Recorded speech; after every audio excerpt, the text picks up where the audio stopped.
அன்பான இறை மக்களே, உங்கள் அனைவரையும் நம் ஆண்டவராகிய இயேசு கிறிஸ்துவின் நாமத்தினால் வாழ்த்துகிறேன். புனித வியாழன் அன்று நம் ஆண்டவராகிய இயேசு கிறிஸ்து தன்னுடைய உடலையும் இரத்தத்தையும் நமக்கு உணவாக கொடுத்து நம்மை பாவத்திலிருந்து மீட்க நற்கருணையை ஏற்படுத்தி இருக்கிறார். தன்னையே நமக்காக பலியாக ஒப்பு கொடுத்த அந்த நற்கருணை ஆண்டவரை நாம் இப்பொழுது போற்றி புகழ்ந்து ஆராதிப்போம்.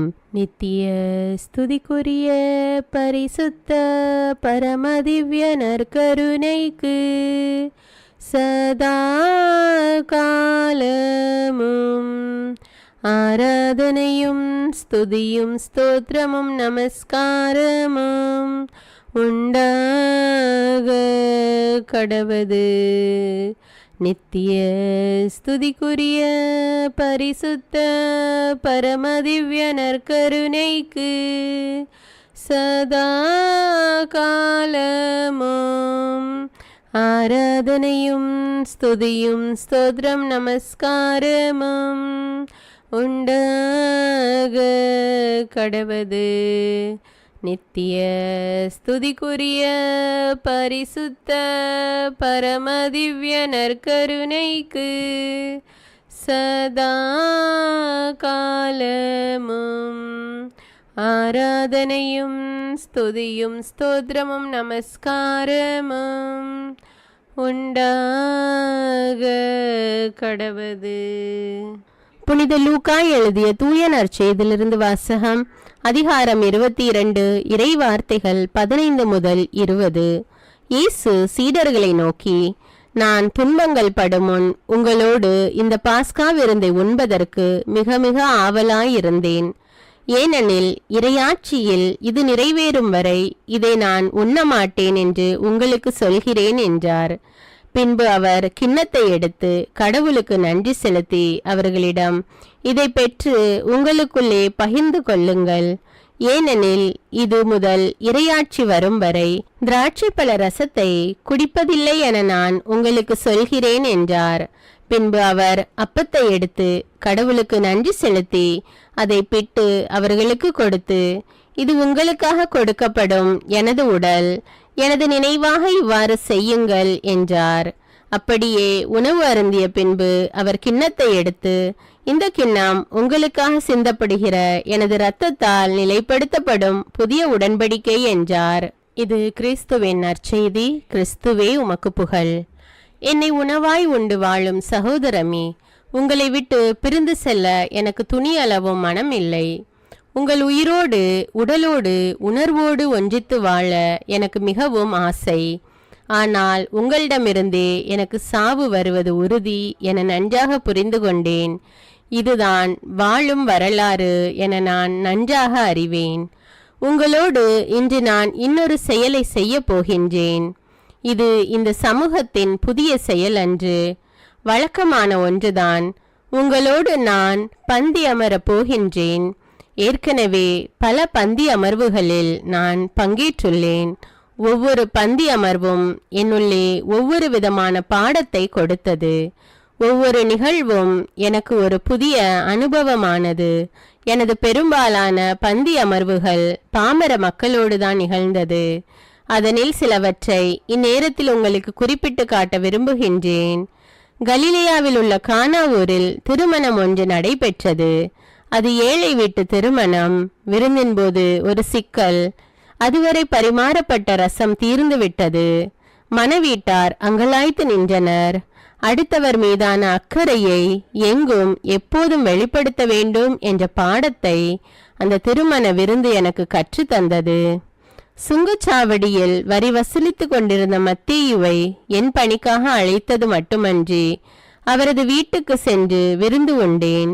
அதனில் சீடர்களும் பங்கேற்றனர். அப்பந்தியில் பரிசேயரால் பாவிகள் என கருதப்பட்டோர், வரி தண்டுவோர் என பலரும் பங்கேற்றனர். ஒதுக்கப்பட்டவர்களோடு உட்கார்ந்து சாப்பிடுவதை கண்ட பரிசேயர் எனது செயலை கேள்விக்குட்படுத்தினர். ஒரு நாள் திபேரிய கடல் அருகே இன்னொரு விருந்து நடைபெற்றது. அது முற்றிலும் எதிர்பாராதது. நான் அப்பகுதியில் இருந்ததை கேள்வியுற்று மக்கள் பெருந்திரளாக அங்கு வந்து சேர்ந்தனர். அவர்கள் என்னோடு நீண்ட நேரம் செலவிட்டனர். அந்நேரத்தில் அங்கு அமர்ந்திருந்த அத்தனை பேருக்கும் உணவு கொடுக்க சீடர்களிடம் சொன்னேன். எப்படி கொடுப்பது? எவ்வளவு பணத்துக்கு உணவு வாங்குவது?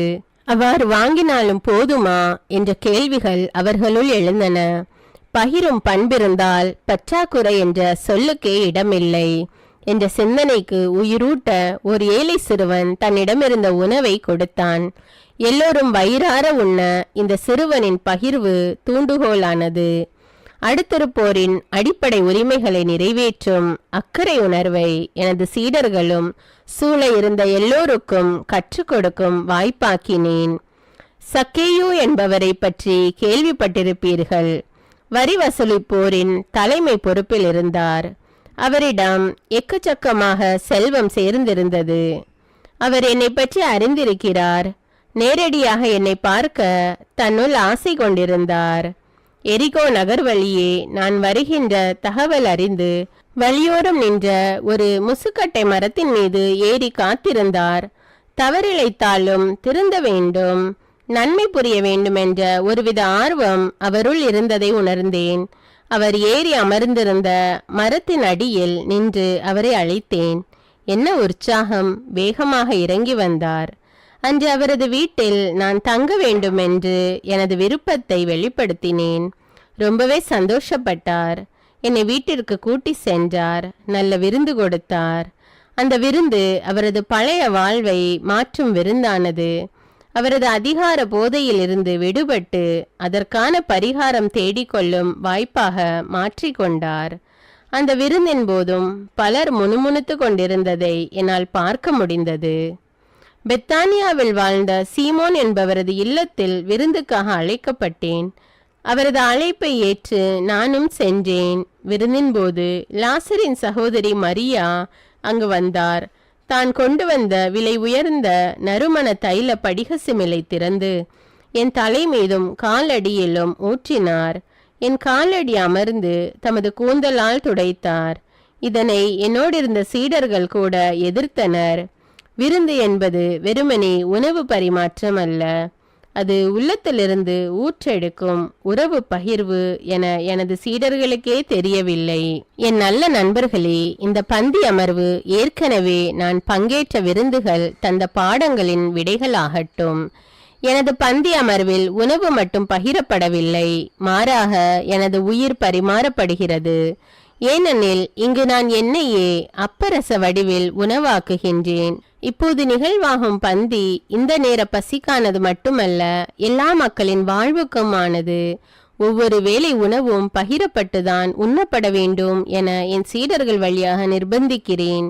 என்னை உண்ணும்போது பழிவாங்கல், பகை உணர்வு, ஆணவத்தனம், ஏமாற்று, பொய்மை போன்ற இழி மனநிலைகள் இதயத்துக்குள் இருந்தால் அதனை அகற்றிக்கொள்க. எனது விருந்தில் எல்லோரும் சமம் என்ற சரிநிகர் உணர்வு மேலோங்கட்டும். இந்த உணவு பரிமாற்றம் தியாகத்தின் அடையாளமாகட்டும். எனது உணவின் போது உயர்ந்தோர் தாழ்ந்தோர் என்ற பாகுபாட்டு சிந்தனைக்கே இடமில்லை. மானிட நட்புறவு சிறப்பை இந்த விருந்து வலியுறுத்தி கொண்டே இருக்கட்டும். பணிவு, பரிவு, பாசம், பகிர்வுக்கு என் உயிருள்ள இந்த உணவு எடுத்துக்காட்டாக நினைவு கூறப்படட்டும். மனிதம் வளர்க்கும் ஒவ்வொரு தியாகமிக்க பணிவிடை செயல்பாடும் என்னை நினைவூட்டும் நல்ல உணவு பகிர்வு போல அமையட்டும். இதைத்தானே நீங்கள் நற்கருணை என பெயரிட்டுள்ளீர்கள். எப்போதெல்லாம் பாசம் கலந்த பகிர்வு நிகழ்வாகிறதோ, எப்போதெல்லாம் பணிவு நிறைந்த பணிகள் நிறைவேறுகிறதோ, எப்போதெல்லாம் தியாகம் செறிந்த உழைப்பு உருவேறுகிறதோ, எப்போதெல்லாம் சமத்துவமிக்க பார்வை நிலையாகிறதோ, எப்போதெல்லாம் உண்மை கொண்ட பகிர்வு செயலாகிறதோ, எப்போதெல்லாம் அக்கறை மிக்க அணுகுமுறை பணியாகிறதோ, எப்போதெல்லாம் உயிர் காக்க உதிரம் தானமாகிறதோ, எப்போதெல்லாம் நிபந்தனையற்ற உறவு பரிமாறப்படுகிறதோ, அப்போதெல்லாம் என் பெயரால் நீங்கள் கொண்டாடும் நற்கருணை விருந்து அர்த்தமானது, இல்லையேல் அது அபத்தமானது. இயேசுவின் வார்த்தை ஒளியில் சில நிமிடங்கள் அமைதியாக தியானிப்போம். திருப்பாடல் வழியாக தியானிப்போம். உங்கள் பதில்: ஆண்டவரே, என் உயிரை காத்தருளும்.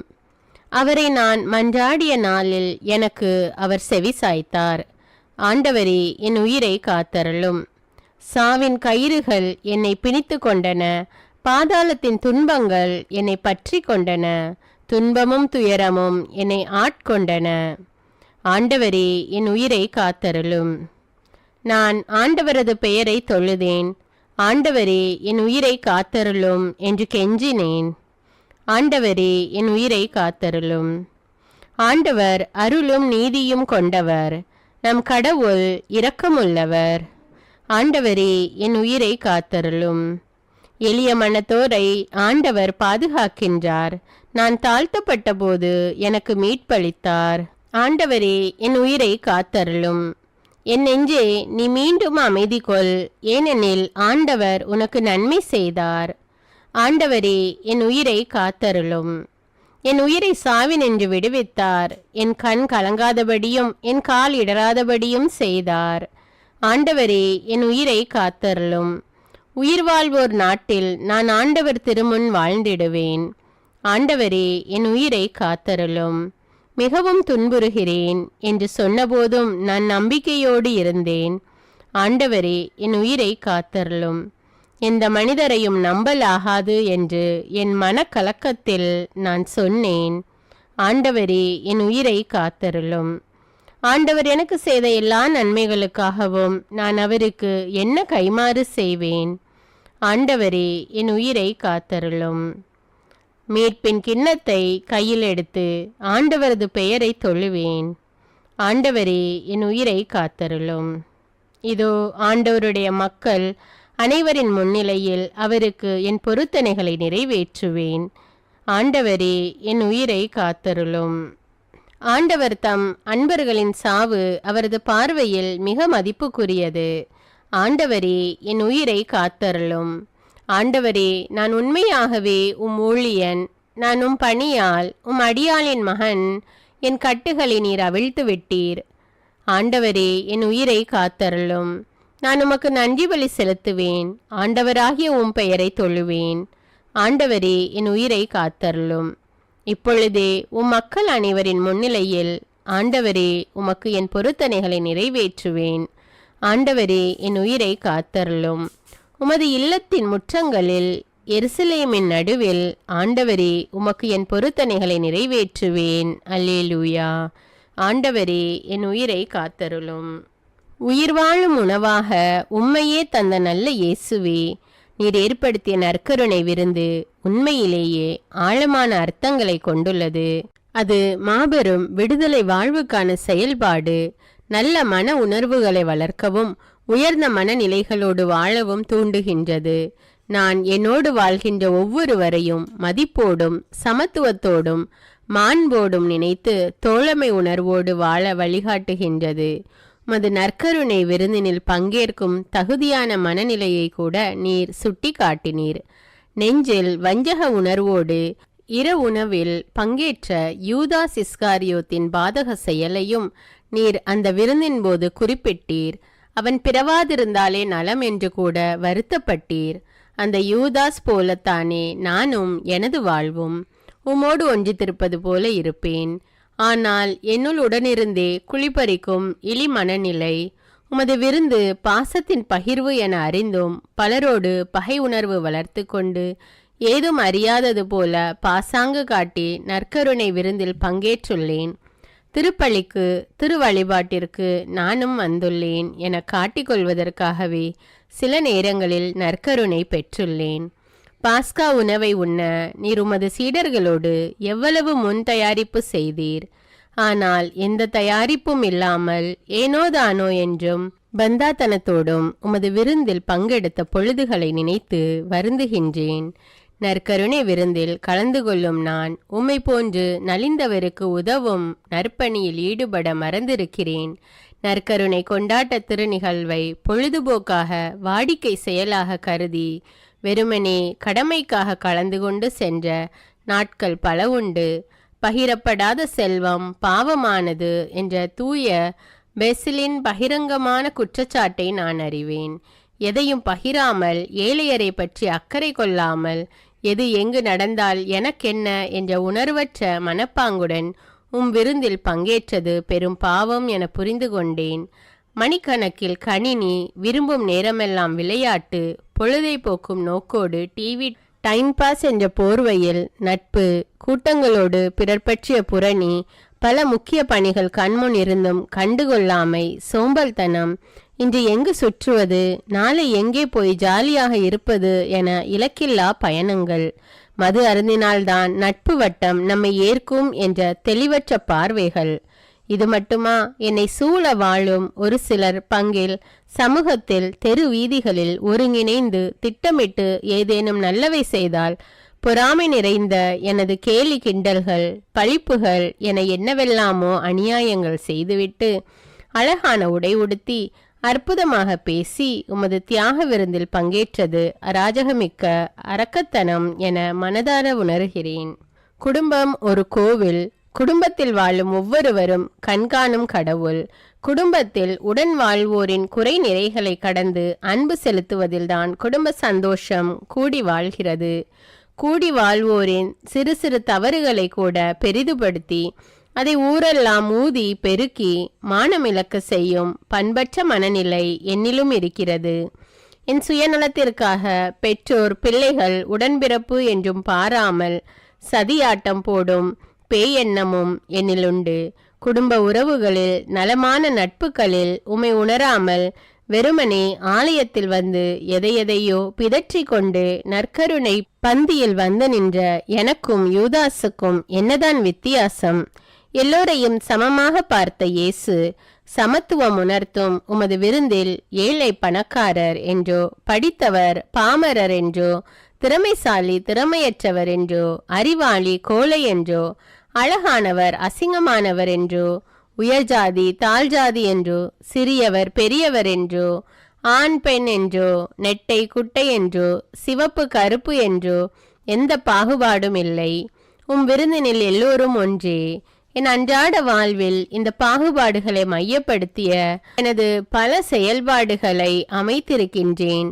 பங்கு, மறைக்கல்வி, இயக்கங்கள், பக்த சபைகள், சங்கங்கள், குழுக்கள், அன்பியங்கள், பங்கு அருள்பணி பேரவை என்ற எல்லா மக்கள் பங்கேற்பு தளங்களிலும் ஆட்களை வேறுபடுத்தி பார்க்கும் கீழான மனநிலையோடு நடந்திருக்கிறேன். அவ்வாறு ஆட்களை தரம் பிரித்து பார்ப்பது உமது உயிர் உணவை சிதைப்பதற்கு ஒப்பானதல்லவா? இவைகளுக்காக இந்நேரத்தில் மனம் வருந்தி உம்மிடம் வேண்டுகின்றேன். பொது வேண்டுதல்கள். உங்களுடைய பதில்: நற்கருணையாக வாழும் வரம் தாரும் இயேசுவே. இருப்பதை இல்லாதவரோடு பகிர்ந்து நற்கருணையாக வாழும் வரம் தாரும் இயேசுவே. பாசத்தை எல்லோருக்கும் வழங்கி நற்கருணையாக வாழும் வரம் தாரும் இயேசுவே. தியாகத்தால் என்னையே கரைத்து நற்கருணையாக வாழும் வரம் தாரும் இயேசுவே. உண்மையோடு நன்மைக்காக உழைத்து நற்கருணையாக வாழும் வரம் தாரும் இயேசுவே. நீதியோடு நேர்மையில் நிலைத்து நற்கருணையாக வாழும் வரம் தாரும் இயேசுவே. பரிவோடு பணிகளில் இணைந்து நற்கருணையாக வாழும் வரம் தாரும் இயேசுவே. இரக்க செயல்பாடுகளில் ஒன்றித்து நற்கருணையாக வாழும் வரம் தாரும் இயேசுவே. சமத்துவ பார்வையை வளர்த்து நற்கருணையாக வாழும் வரம் தாரும் இயேசுவே. அடுத்தவர் மீதான அக்கறையில் வாழ்ந்து நற்கருணையாக வாழும் வரம் தாரும் இயேசுவே. பொதுமை பணிகளில் என்னையும் பிணைத்து நற்கருணையாக வாழும் வரம் தாரும் இயேசுவே. உறவை உயிர் போல காத்து நற்கருணையாக வாழும் வரம் தாரும் இயேசுவே. பிறரது உணர்வுகளை உளமாற மதித்து நற்கருணையாக வாழும் வரம் தாரும் இயேசுவே. உழைப்போர் உரிமைகளை பாதுகாத்து நற்கருணையாக வாழும் வரம் தாரும் இயேசுவே. அன்பிழந்தோருக்கு அன்பை வழங்கி நற்கருணையாக வாழும் வரம் தாரும் இயேசுவே. அறநெறிகளில் அன்றாடம் சிறந்து நற்கருணையாக வாழும் வரம் தாரும் இயேசுவே. ஆறுதலான வார்த்தைகளால் பிறரை அரவணைத்து நற்கருணையாக வாழும் வரம் தாரும் இயேசுவே. புன்னகையால் பிறர் மனம் புகுந்து நற்கருணையாக வாழும் வரம் தாரும் இயேசுவே. என்னை இழப்பதால் பிறருக்கு வாழ்வு கொடுத்து நற்கருணையாக வாழும் வரம் தாரும் இயேசுவே. இரத்த தானம், கண் தானம், உறுப்பு தானங்களால் நற்கருணையாக வாழும் வரம் தாரும் இயேசுவே. எதையும் மிகுந்த ஈடுபாட்டுடன் செய்து நற்கருணையாக வாழும் வரம் தாரும் இயேசுவே.